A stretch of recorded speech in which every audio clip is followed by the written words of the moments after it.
Our guest speaker is Mrs. Priya Ravichandran, India's first woman fire officer.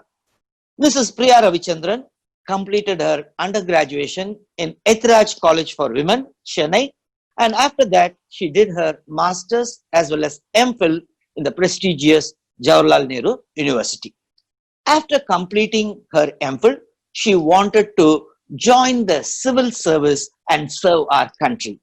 In the year 2003, she was selected for the Tamil Nadu Fire and Rescue Services.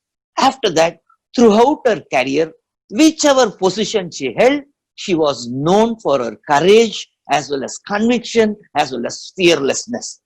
In the year 2012, a big fire was there in one heritage building called Elilagam in Chennai. At that time, in her usual style, Mrs. Priya entered without any fear. But it was quite unfortunate on that day, a mishap happened and she was severely injured, and one more person who accompanied her died at the spot. After that, she was taken to Apollo Hospital, Chennai, and she was there for months in intensive care unit, where the then Chief Minister personally visited her. Next year, she was awarded the Anna Medal for Gallantry. First time a government employee was given in Tamil Nadu. After that, she also won the President's Award for Gallantry. Mrs. Priya Ravichandran is one of the icon, especially for women who are inspired by her for her selflessness. From across the country, she draws so much, she gives so much inspiration for the women. Mrs. Priya, welcome. Thanks a lot. First of all, thank you for sparing your precious time. Oh, it's my honor to be here with you, and thank you so much for your kind words. You're so humble. Okay, Mrs. Priya. First of all, why fire service? Because I also prepared for civil service. How come was it from the beginning that you wanted to join fire service? When that started? I never even dreamt that I would be landing in a department which deals with fire. In fact, I was preparing for my civil services, and then I took my TNPSC later. And as everybody does, when I had applied for all the posts which was given in that particular year, and it so happened that I was allotted the Fire and Rescue Services department. Initially, I was not a person who wanted to get into a uniform service, but then I had taken this opportunity. Maybe out of I didn't have an immediate passion for it, but then once I was trained and then I was posted and I took up my job, I started loving my job, and I had a passion working in the department, and I feel proud to be a firefighter now. And how is that feel to be the first person in the country, especially a department which is not known for women? Yes, I think that was what kept me to continue in this department, I guess, because when we were recruited, there was so much of apprehension about how women would deal the fire department, because unlike the police, where it was like, it's like a normal law and order and things like that, here it was like, you have to risk your own life when there is danger, like, the fire, which everyone runs out of fire. Everyone would never like to venture into a fire. They would like to run out of it, like, out of danger.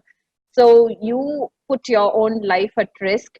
And obviously there was no women officer, or even at the level of firefighters, firewoman. There was nothing like that. So we were the only women officers. Like that time, 2 women officers were recruited, like myself and other lady.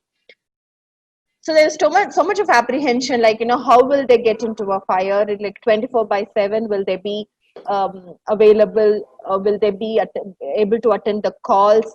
So it was like, we wanted to, like, I wanted to prove that yes, women can do or carry their work or accomplish their work even much better than anyone.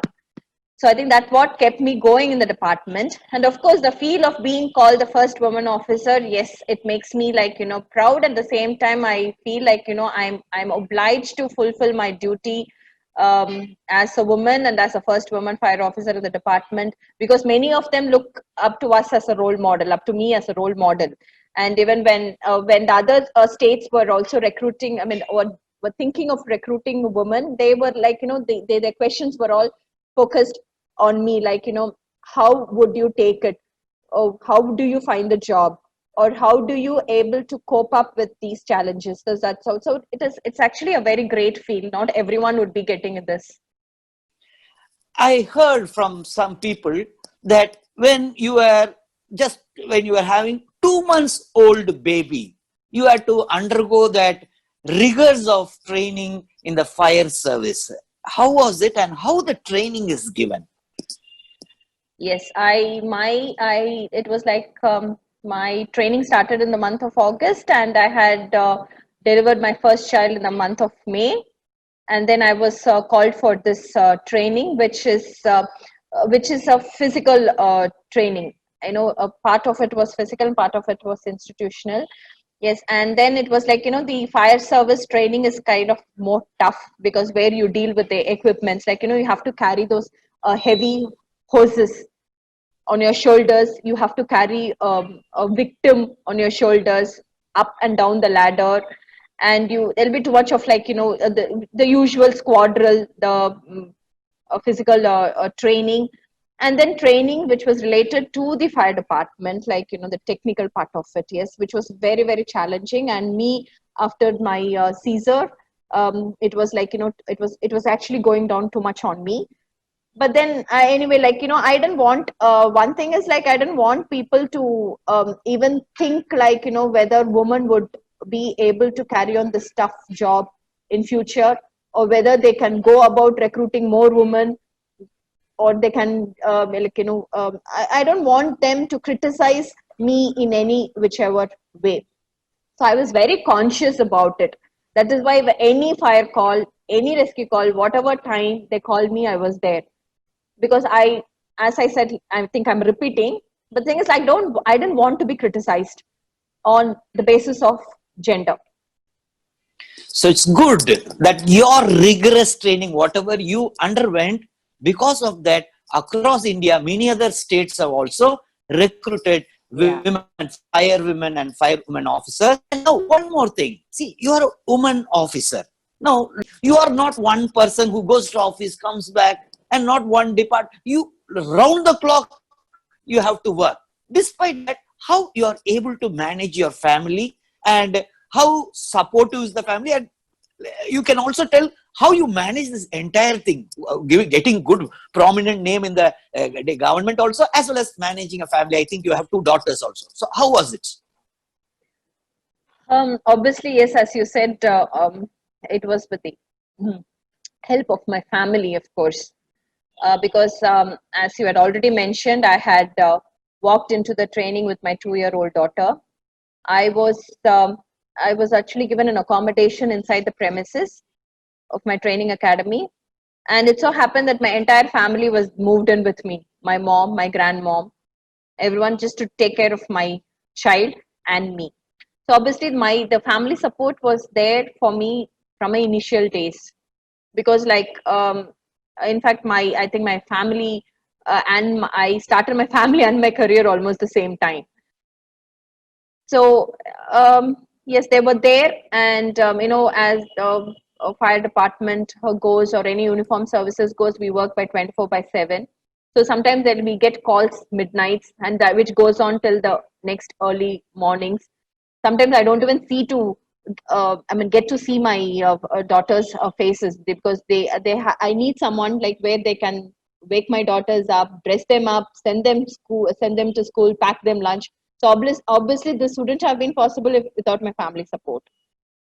It was there throughout for me. And even when I had been admitted in the hospital, the ICU, for 3 months or so, yes, my family was there all the 3 months.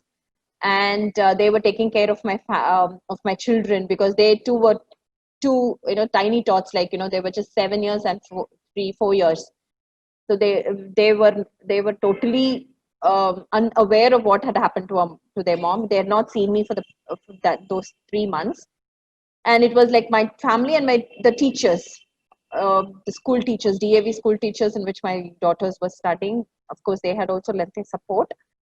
So obviously, I think some support is required, and which I was blessed with. So I think I was able to balance that way my family and my profession, because in our department, how it goes, like, we work on Pongal, we work on Diwali, so we are never there at home during these important festivals. So that time, like, I think mom is replaced by maybe a grandmom or an aunt who's there with them to keep them occupied, to make them happy. Yes, that way I was able to do my part very well, maybe in the career. Have you, see, you are also one government or employee or civil servant, like others also, you are also getting the same salary. However, you have someone who has to take a lot of risk. Have you ever thought why we have to do all these things? Yeah, I think I told you earlier, like, I don't see my job as a job. I do it with passion. I love doing it, and I love working in the department. So in that way, I never thought about my pay or the risk or anything. But I don't have any regrets also in that, and I will continue doing it, because, as I said, I love my job. I love working the way I work, because I don't expect anything to be reciprocated. I do it with my sense of duty, with my sense of doing something good for my department, for the people